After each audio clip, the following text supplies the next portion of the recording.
بسم الله الرحمن الرحيم الحمد لله والصلاة والسلام على سيدنا محمد وعلى آله وصحبه أجمعين waxaan qoyska ehelada iyo guud ahaan ummadda Soomaaliyeed la qaybsanayaa murugada xanuunka iyo walwalka ka dhashay warbixinta hay'adda nabad sugidda qaranka ee ku saabsan geerida Ikraan Tahliil Faarax tan iyo intii ay soo bilaabatay arinta Ikraan waxaan si dhow ula socday kiiskeeda anigoo faray hoggaanka hay'adda NISA in ay keenaan xog dhameystiran siyayna waqti ku filan balse nasiib darro warbixinta ay soo saareen ee ku saabsan geerida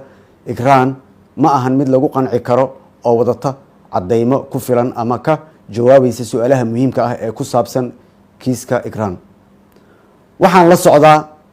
kana warhayaa in sida aan habbooneen ee loo maareeyay kiiska Ikraan ay taabatay dareenka iyo qulubta dhammaan shacabka Soomaaliyeed meel kasta ay joogaan abuurtayna caro iyo falcelin keentay in la afduubo muwaadiniin Soomaaliyeed oo aan wax lug ah ku lahayn arrinkan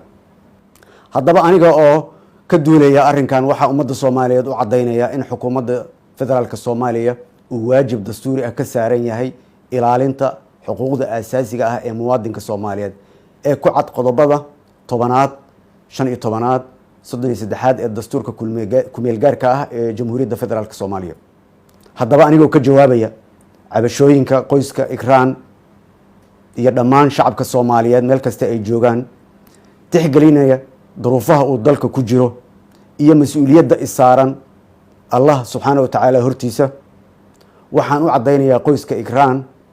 qaraabada iyo dhammaan ummadda Soomaaliyeed in xukuumadda federaalka Soomaaliya ay ka go'an tahay in Ikraan iyo qoyskeeda ay helaan cadaalad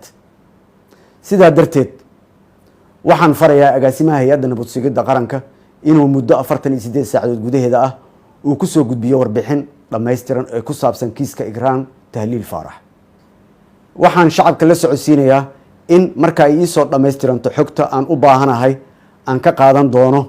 go'aanka ku habboon lana wadaagi doono dhammaan shacabka Soomaaliyeed haddii Ilaahay subhanahu wa ta'ala raali ka noqdo waxaan mar kale shacabka Soomaaliyeed ugu baaqayaa in ay muujiyaan deganaan mas'uuliyad iyo isku duubni lagana fogaado in lagu xadgudbo dadka aan waxba galabsan wassalaamu calaykum waraxmatullaahi wabarakaatuh